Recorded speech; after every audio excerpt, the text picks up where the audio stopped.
राजभाषा का काम मेरे साथ देखने वाले गृह राज्य मंत्री श्री अजय कुमार मिश्रा जी, निशित प्रमाणिक जी,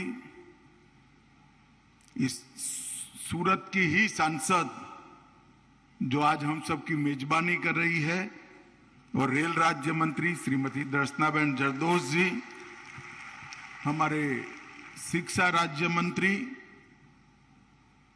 श्री राजकुमार रंजन जी, मेरे साथ उपाध्यक्ष संसदीय राजभाषा समिति के उपाध्यक्ष हैं श्री भर्तृहरि मेहताब जी। मैं एक बात बीच में बताना चाहता हूं कि मैं पदेन अध्यक्ष हूं, भर्तृहरि जी उपाध्यक्ष हैं। हम दोनों हिंदी नहीं बोली जाती है ऐसे राज्य से आते हैं। मैं गुजरात से आता हूं, वो उड़ीसा से आते हैं। गुजरात के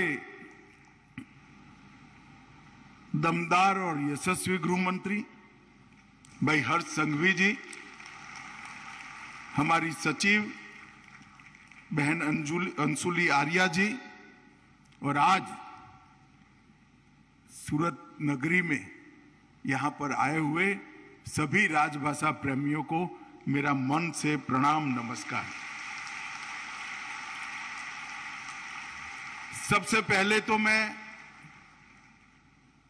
देश और दुनिया के सभी हिंदी प्रेमियों को आज हिंदी दिन की बहुत बहुत शुभकामनाएं देना चाहता हूं। हम सब के लिए संविधान सभा के निर्णय को सिर्फ याद करने का दिन नहीं है। मोदी जी ने कहा है कि 75 साल से 100 साल,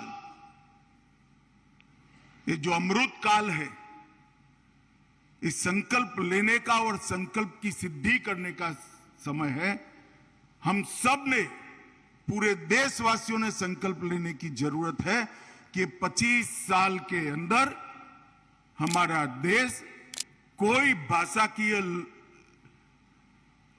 लघुता ग्रंथि से मुक्त होकर हमारी स्वभाषाओं में देश का विकास करेगा और देश को दुनिया के सर्वोच्च स्थान पर पहुंचाएगा।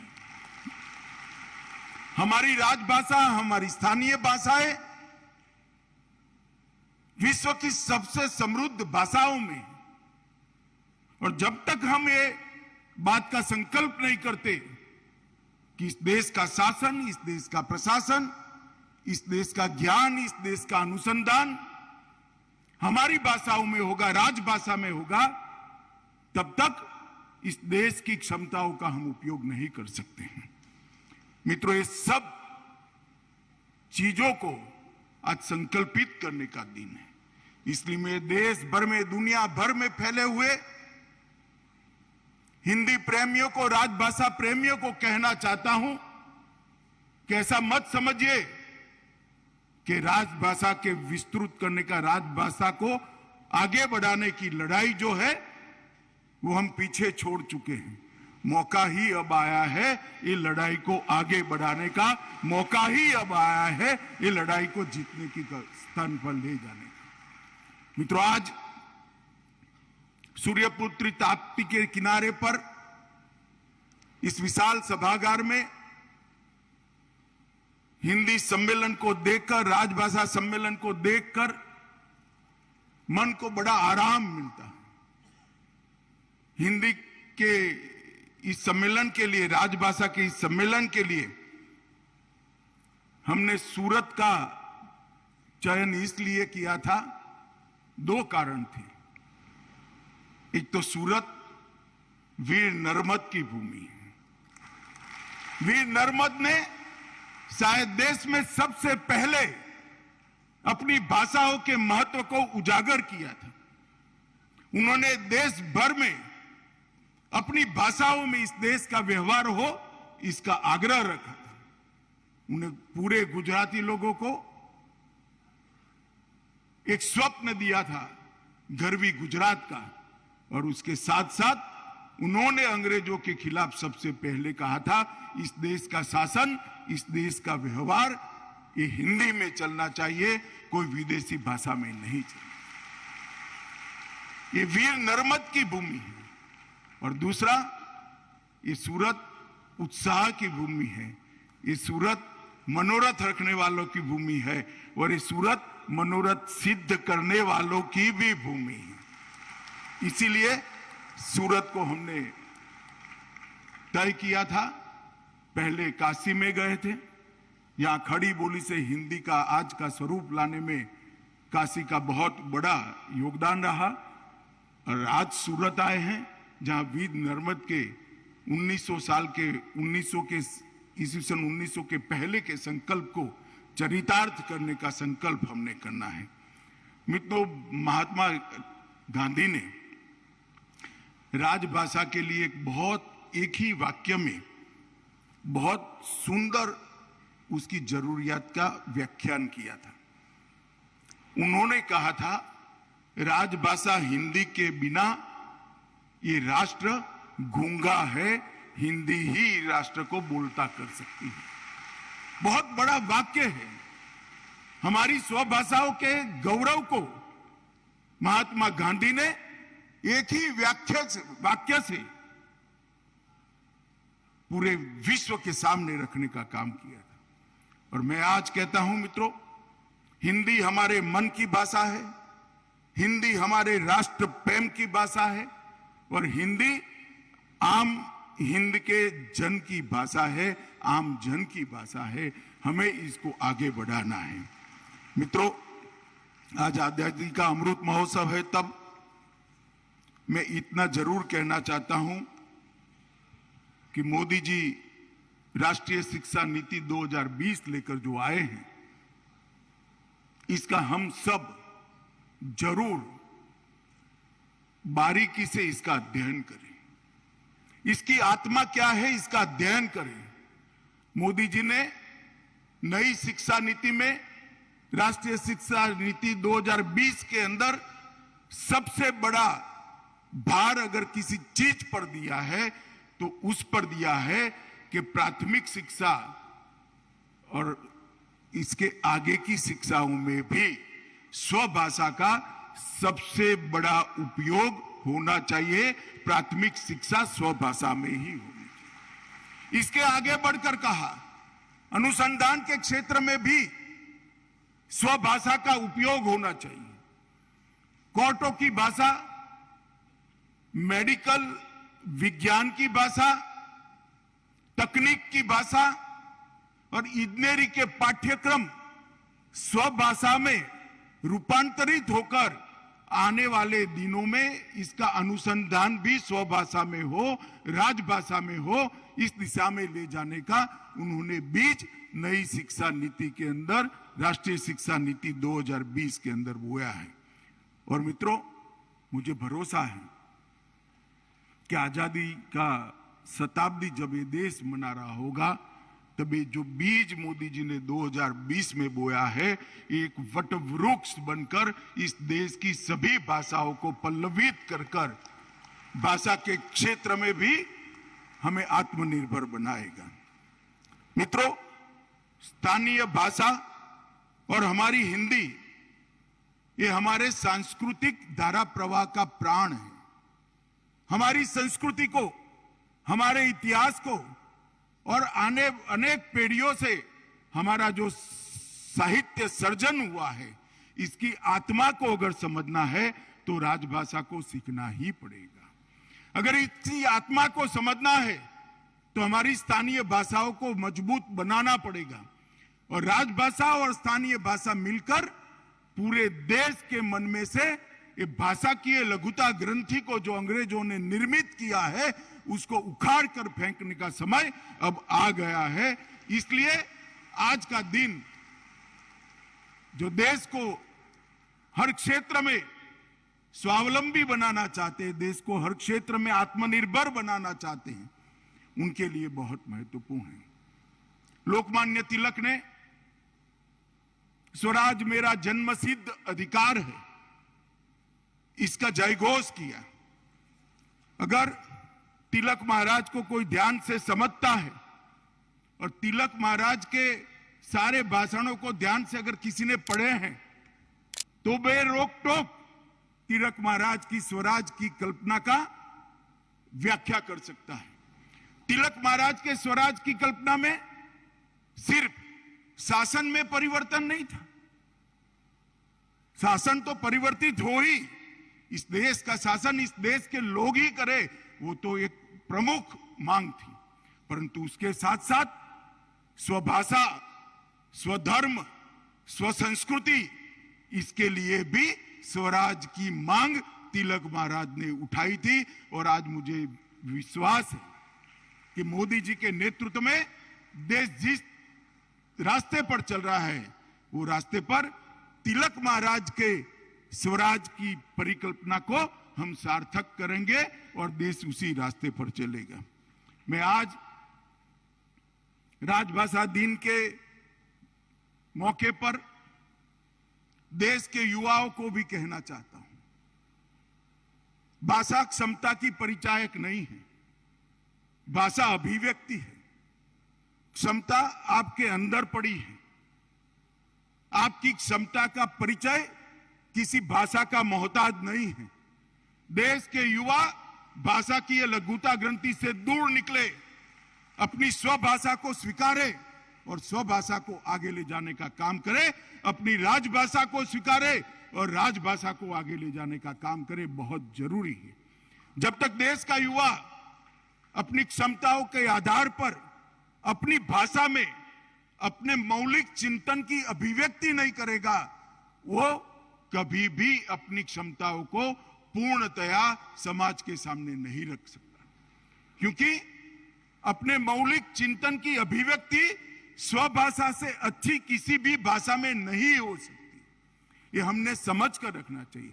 ढेर सारे शिक्षाविदों ने प्राथमिक शिक्षा और बच्चे की ग्रहण शक्ति पर जितने भी अध्ययन किए हैं, वो सारे अध्ययन एक ही बात को इंगित करते हैं कि बच्चा स्वभाषा में जो ग्रहण कर सकता है वो बच्चा आगे जाके मौलिक चिंतन कर सकता है। और मित्रों, जो मौलिक चिंतन कर सकता है वो ही अनुसंधान कर सकता है, और जो अनुसंधान कर सकता है वो ही क्षमता प्राप्त कर सकता है। ये पूरी श्रृंखला को भाषा के बगैर पंगु बनाने का काम आगे चलने वाली सरकारों ने किया है।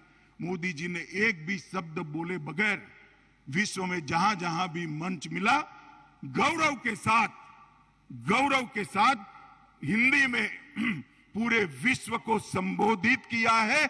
और मैं कह सकता हूं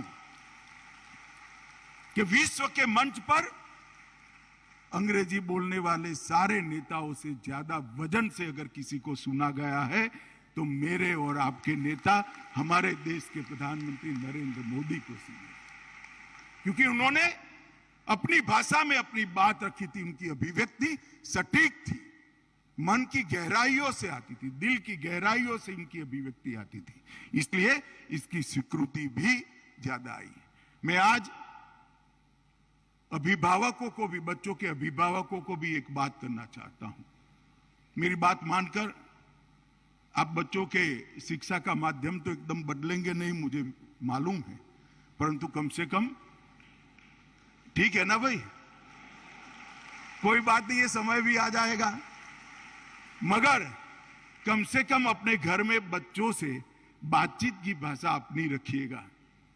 अगर बातचीत के माध्यम से भी राजभाषा सिखा दोगे, बातचीत के माध्यम से भी गुजराती, मराठी, तेलुगु, तमिल, मलयाली सिखा दोगे बच्चों को, तो वो बच्चा अपना रास्ता आगे ले देगा, क्योंकि पूरा देश ही करवट बदल रहा है, तो आपका बच्चा भी इसके साथ जुड़ने वाला है। ये तो मेरा अभिभावकों से बहुत आग्रह है कि एक बार बच्चों को उनके सुनहरे भविष्य के लिए अपनी भाषा जरूर सिखाइए। जब तक आपका बच्चा स्वभाषा नहीं सीखता है, वो देश की संस्कृति से नहीं जुड़ सकेगा, देश के इतिहास को नहीं समझ पाएगा, और देश की संस्कृति के इतिहास से जुड़े बगैर वो ये देश के नहीं जुड़ पाएगी, इसकी जड़ें इस देश से नहीं जुड़ सकती। इसलिए मैं अभिभावकों को भी ये कहना चाहता हूं कि आपके बच्चे को आप स्वभाषा जरूर सिखाइए। मित्रों, आज यहां पर एक हिंदी से हिंदी बृहद शब्दकोश, जिसका नाम हिंदी शब्द सिंधु रखा है, इसका पहला संस्करण लोकार्पण किया गया है। मित्रों, आज जो बात मैं करने जा रहा हूं, इसमें हिंदी के खाटी विद्वान शायद मुझसे मतभेद करेंगे। मैं उनको करबद्ध निवेदन करना चाहता हूं कि मेरे भाव को जरूर समझें। मित्रों, हिंदी को अगर लोकभोग्य बनाना है, देश और दुनिया में स्वीकृत बनाना है, तो हिंदी के शब्दकोश को बृहद बनाना पड़ेगा, बहुत विस्तृत बनाना पड़ेगा। कोई भी भाषा दूसरी भाषा के शब्द लेने से लघु नहीं होती है, वो गुरु होती है, बड़ी होती है। हमने भी हिंदी को लचीली बनाना पड़ेगा। हिंदी को लचीली बनाए बगैर हिंदी को हम आगे नहीं बढ़ा पाएंगे। दुनिया का नियम है, संसार का नियम है, जो समय के साथ नहीं बदलते हैं वो समाप्त हो जाते हैं। हिंदी को स्वीकृत बनाना पड़ेगा। अनेक भाषाओं से इसमें हमने शब्दों को लिया है जो आज की बोलचाल के शब्द बन चुके हैं। इसको हिंदी ने भी स्वीकारना पड़ेगा। हिंदी के शब्द को भी दुनिया की 70 से ज्यादा भाषाओं ने स्वीकारा है। हमने भी ये बड़प्पन दिखाना पड़ेगा। भारत की स्थानीय भाषाओं के सारे शब्दों को, जो हिंदी के आम बोलचाल के शब्द बन चुके हैं, इसको स्वीकार कर ये बृहद हिंदी शब्द सिंधु का संस्करण आज लोगों के सामने रखा है। मेरा हिंदी के विद्वानों को, देश भर के हिंदी के विद्वानों को करबद्ध निवेदन है, बड़ा मन रखकर, बड़ा हृदय रखकर हिंदी के भले के लिए इस शब्दकोश को स्वीकार करिएगा। आपकी स्वीकृति के बगैर वो आगे नहीं बढ़ पाएगा। जब तक हम हिंदी को लचीला नहीं बनाएंगे, हिंदी को सर्व स्वीकृत नहीं बनाएंगे, हम हिंदी को आगे नहीं बढ़ा सकते। और यहां पर संस्करण 1 इसलिए लिखा है कि इसके आगे और भी संस्करण आने वाले हैं। आने वाले दिनों में विज्ञान का सारा अभ्यासक्रम हिंदी में बनने वाला है। मेडिकल विज्ञान का सारा अभ्यासक्रम हिंदी में बनने वाला है। टेक्निकल अभ्यासक्रम, इंजीनियरिंग का अभ्यासक्रम पूरा हिंदी में बनने वाला है। ये सारे अभ्यासक्रमों को लोकभोग्य बनाना है तो हिंदी को भी लोकभोग्य बनाना पड़ेगा। कानून की भाषा अगर हम हिंदी चाहते हैं, कानून की भाषा स्वभाषा चाहते हैं, तो हमने कानून की भाषा के कुछ शब्दों को भी हमारे शब्दकोशों में स्थान देना पड़ेगा। स्थानीय भाषाओं के शब्दकोश बनाने वाले विद्वान को भी मेरा निवेदन है, अगर हम कोर्ट की भाषा, कानून की भाषा हमारी गुजराती बने, मराठी बने, पंजाबी बने, बांग्ला बने, ये चाहते हैं, तो कुछ शब्द को हमने स्वीकार कर इसको बृहद बनाना पड़ेगा और राजभाषा ने भी ये करना पड़ेगा। इसलिए इस शब्दकोश को हमने पूर्णतया डिजिटल और खोज परख बनाने का काम किया है। ये डिजिटल है और खोज परख भी है। तो विभिन्न विषयों पर, जनसंचार के विषय में, मेडिकल साइंस के विषय में, खेत कुल के विषय में, अंतरिक्ष विज्ञान के विषय में, भौतिकी, रसायन और भूमिति के विषय में, गणित के विषय में ढेर सारी शब्दावली को इसके अंदर समाहित की है। कानून के भी, कोर्ट की बोलचाल के बहुत सारे शब्दों को इसके अंदर हमने समाया है। क्योंकि जब फैसलों का अनुवाद करने का समय आएगा, फैसलों को राजभाषा में अनुवादित कर उसको देने का समय आएगा, तब ऐसा न हो कि कोई शब्द मिले ही नहीं। इसको बहुत गहन मेहनत कर बनाया गया है। मैं हिंदी के विद्वानों को अनुरोध करना चाहता हूं कि इस बृहद शब्दकोश को आपका आशीर्वाद भी मिले, समर्थन भी मिले और आप इसको जनता के बीच में बड़े उत्साह के साथ ले जाइए, इसका उपयोग भी बढ़ाइए, ये अनुरोध करने आया हूं। मित्रों, मैं इसरो के चेयरमैन और उनकी पूरी टीम को हृदय से बधाई देना चाहता हूं, क्योंकि इसरो की पूरी यश गाथा को काव्य गाथा के रूप में राजभाषा में प्रकाशित कर एक बहुत बड़ा काम इसरो ने किया है। और इसरो की यश गाथाओं को जन जन तक पहुंचाने का एक काव्य गाथा, एक जरिया बनने वाला है, इसका मुझे विश्वास है। कंठस्थ 2.0 इसका भी आज हमने विमोचन किया है। कंठस्थ 2.0 बोलने वाली हिंदी सिखाने का एक बहुत बड़ा साधन आने वाले दिन में बनेगा। राजभाषा विभाग ने सीडेक पुणे के सहयोग से मशीन साधित अनुवाद प्रणाली कंठस्थ तैयार की थी।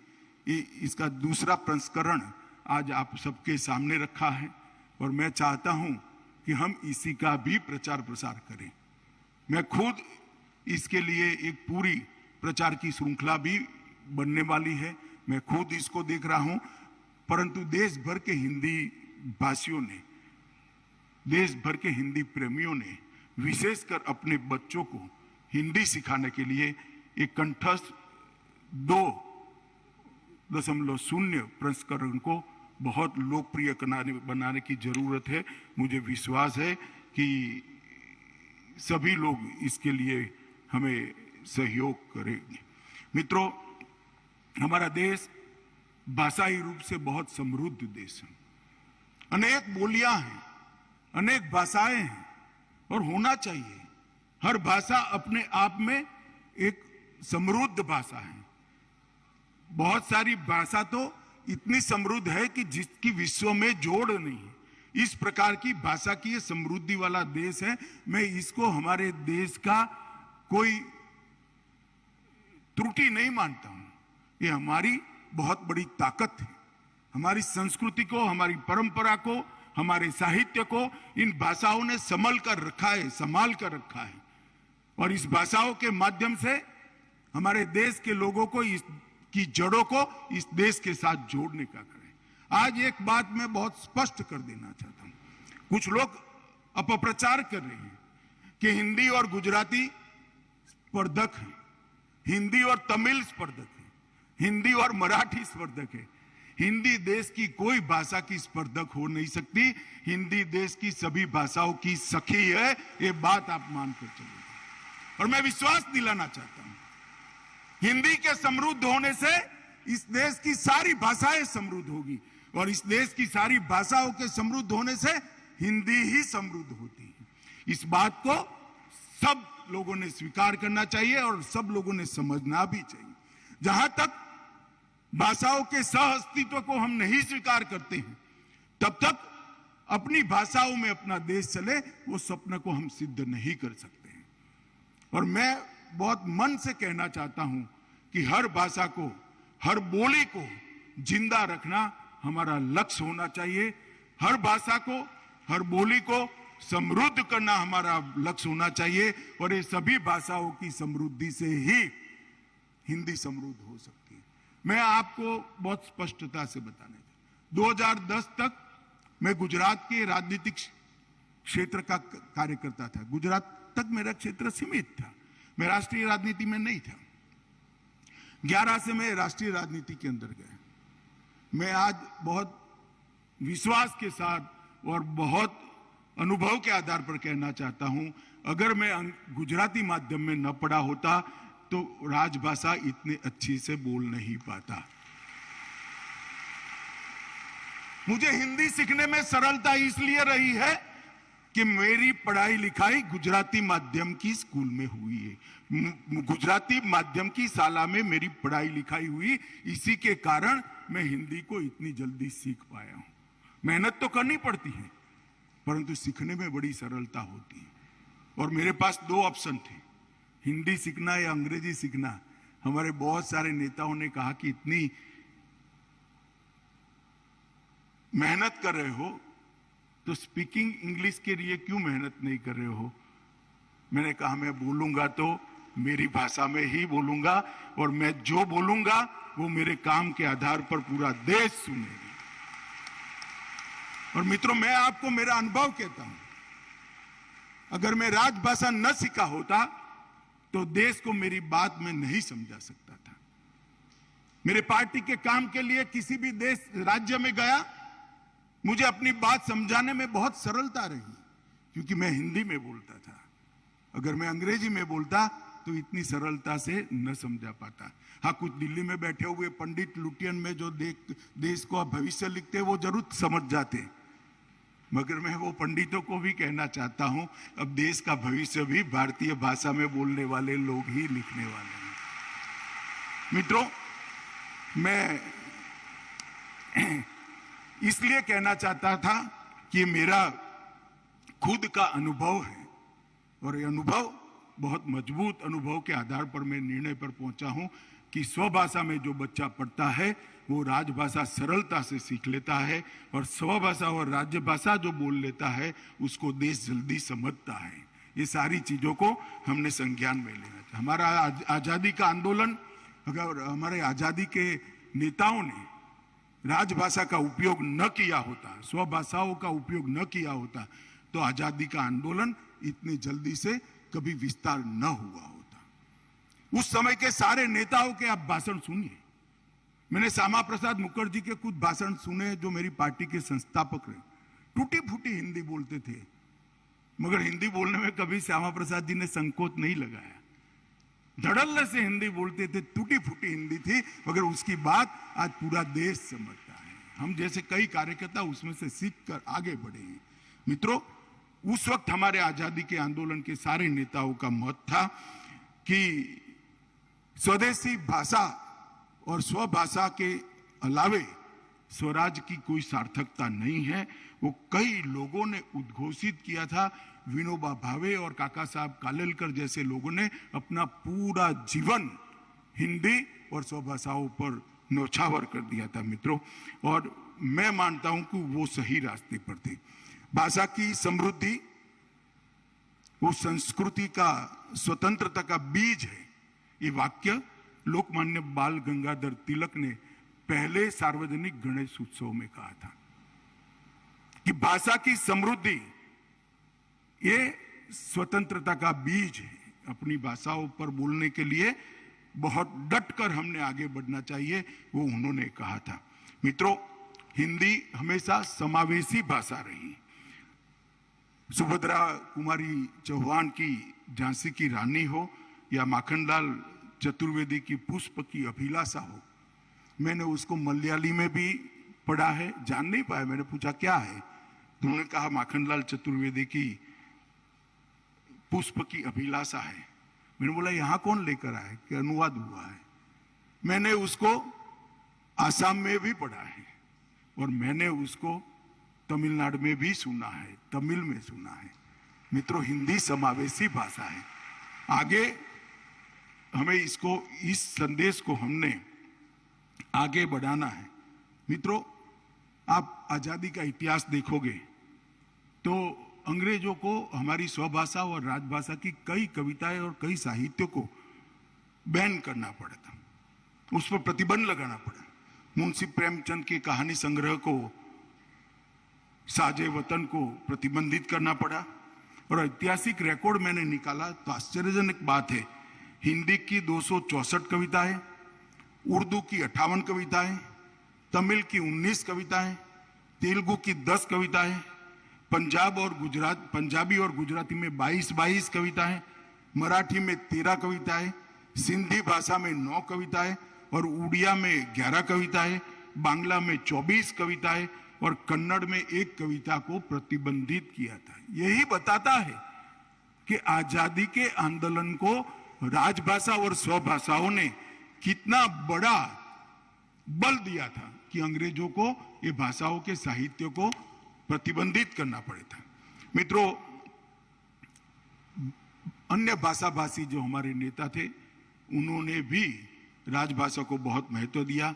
महात्मा गांधी, बांग्ला भाषी आचार्य केशव चंद्र सेन, राजा राम मोहन राय, रविंद्रनाथ टैगोर, सुभाष चंद्र बोस, मराठी भाषी लोकमान्य तिलक, वीर सावरकर, विनोबा भावे, डॉक्टर भीमराव अंबेडकर, पंजाबी भाषी लाला लजपत राय, तमिल भाषी चक्रवर्ती राजगोपालाचारी, ये सभी ने समय समय पर राजभाषा के महत्व को इंगित भी किया, उसका उद्घोष भी किया और उसको प्रसारित भी किया, क्योंकि वो सब जानते थे कि अगर हम देश की भाषा नहीं बदलते हैं तो देश का शासन बदलने का हमारी कल्पना जो है वो अधूरी रह जाएगी। मित्रों, अभी गुजरात के मुख्यमंत्री ने उल्लेख किया, सत्यार्थ प्रकाश, जब स्वामी दयानंद सरस्वती को पूछा गया कि आप वेदों पर और बाकी सारे धर्मों पर इतनी बड़ी आपका विश्लेषण लिख रहे, तो संस्कृत में क्यों लिख रहे हैं, हिंदी में क्यों लिख रहे हैं? उन्होंने बहुत स्पष्टता के साथ उल्लेख किया था कि वेदों को और मेरे सभी धर्मों पर के विश्लेषण को अगर मैं लोकभोग्य बनाना चाहता हूं तो केवल और केवल हिंदी के माध्यम से भी ही हो सकता है। और इसीलिए उन्होंने सत्यार्थ प्रकाश को हिंदी में लिखने का काम किया था। मित्रों, नेशनल एजुकेशन पॉलिसी जो मैंने आगे कहा, उसमें ढेर सारे प्रावधान स्वभाषाओं में करने वाला एक पूरी श्रृंखला मोदी जी के नेतृत्व में भारत सरकार ने रखी हुई। शिक्षा का माध्यम कम से कम 5वीं कक्षा तक और बन हो सके तो 8वीं कक्षा तक स्वभाषा में होना चाहिए। राजभाषा को समाहित करते हुए त्रिभाषा का सूत्र भी इसके अंदर दिया गया है। उच्च गुणवत्ता वाली शिक्षा और छपी हुई सारी सामग्री स्वभाषा में होनी चाहिए। सांकेतिक भाषा का मानकीकरण किया गया है और 10 राज्यों के 20 इंजीनियरिंग कॉलेजों को अब तक इसके अभ्यासक्रम को भारतीय भाषाओं में बदलने की कार्यवाही लगभग पूरी हो चुकी है। हिंदी, तमिल, कन्नड़, तेलुगु, मराठी, बंगाली और गुजराती अभी शुरू हुई। मेडिकल साइंस का पूरा अभ्यासक्रम, उसके पहले सेमेस्टर का पूरा अभ्यासक्रम मध्य प्रदेश सरकार ने हिंदी में अनुवादित कर दिया है और अगले शैक्षणिक सत्र से इसमें पढ़ाई लिखाई भी शुरू हो जाएगी। मित्रों, बहुत बड़ी बात है, हम कोर्टों की भाषा को भी स्वभाषा में कोर्ट को काम करे, न्यायालय हमारे काम करे, इस दिशा में हम आगे बढ़ना चाहते हैं। गांधी जी ने एक बार एक अंग्रेजी महिला पत्रकार को साक्षात्कार दिया, उसमें एक बात कही थी कि मुझे अगर अकेला छोड़ दिया जाए तो मैं 2 ही काम कर सकता हूं। एक तो जितनी मुझ में शक्ति है उतना सूत काटने का प्रयास करूंगा और बाकी के समय में राजभाषा को, हिंदी को सीखने के और इसको समृद्ध बनाने का प्रयास करूंगा। बहुत सोच समझकर रोजगारी और स्वभाषा से देश का पुनर्निर्माण, ये दोनों संकल्पों को महात्मा गांधी ने आगे बढ़ा है। मित्रों, ये भारत, इसकी अगर संधि को विद्वान देखेंगे तो भारत का रथ भाषाओं का रथ होता है। ये भाषाओं का रथ है। हमने हिंदी को साथ में रखकर हमारी स्वभाषाओं को भी मजबूत करना पड़ेगा। हमने विदेशी भाषा से उत्पन्न होने वाली विदेशी सोच की जगह स्वभाषा से उत्पन्न होने वाली स्वदेशी सोच और इसके आधार पर हमारे नीतियों को बनाना पड़ेगा, हमारे कार्यक्रमों को बनाना पड़ेगा और हमारे देश को भी आगे बढ़ाना पड़ेगा। और इसीलिए भारतेंदु हरिश्चंद्र जी ने कहा था कि मातृभाषा की उन्नति के बिना राजभाषा की प्रगति संभव नहीं है। हर मातृभाषा को मजबूत करते, हर स्थानीय भाषा को मजबूत करते हुए राजभाषा को ताकत देने के लिए हमें आगे बढ़ना पड़ेगा। मैं सभी हिंदी प्रेमियों को इतना विश्वास दिलाता हूं कि गृह मंत्रालय में राजभाषा जो विभाग है वो पूरी तत्परता और तन्मयता के साथ हिंदी को मजबूत करने के लिए काम कर रहा है। अनेक विध काम शुरू हो रहे हैं। कोरोना के कारण थोड़ी हमारी गति मंद रही, परंतु अब गति आ गई है। 2 साल के अंदर ही आप बहुत सारे नए नए प्रयोग भी देखेंगे, नए नए फैसले भी देखेंगे और स्वभाषा के साथ राजभाषा को मजबूत करने का जो हमारा स्वप्न है उसको हम पूरा होते देखेंगे। आज देश भर से हिंदी के बहुत सारे विद्वान यहाँ पर आए हैं। मेरा आप सबसे अनुरोध है कि संकोच रखे बगैर धड़ल्ले के साथ स्वभाषा के उपयोग को जोर से बोलिए, स्वीकृत हो इस तरह से बोलिए और दुनिया में विशेषकर युवाओं में इसको स्वीकार कराने का। जब तक भाषा की ये लघु ग्रंथि को हम छोड़ नहीं देते, इस देश की क्षमता का उपयोग हो ही नहीं सकता। अंग्रेजी में इस देश के 6% से ज्यादा बच्चे नहीं पढ़ते हैं, उनके अंदर कोई क्षमता नहीं पड़ी है ऐसा नहीं है, मगर जब वो फर्राटे की अंग्रेजी नहीं बोलते हैं राज्य स्तर पर और राष्ट्रीय स्तर पर, उनको मंच नहीं मिलता है। अगर हम स्वभाषा और राजभाषा को, वो बच्चों को एक मंच देने का माध्यम बनाते हैं तो देश की 100% क्षमता का उपयोग होगा। आप मानिए कि 6% क्षमता में आज देश यहां पहुंचा है, 100% क्षमता का जिस दिन उपयोग होगा, इस दिन देश विश्व में होगा, विश्व में सर्वप्रथम होगा और महान भारत की रचना का हमारा स्वप्न भी पूरा होगा। यही मोदी जी का संकल्प से सिद्धि का जो कालखंड है, हमारा अमृत काल, इसमें आज के दिन लेने का संकल्प है। मेरी आप सभी से करबद्ध निवेदन है कि हम इस अभियान को अब मुखर कर बोले, मुखर कर अभिव्यक्त करें और मुखर कर इसकी स्वीकृति लाने का प्रयास करें। यही अभ्यर्थना के साथ मेरी बात को समाप्त करता हूं। वंदे मातरम, भारत माता की जय।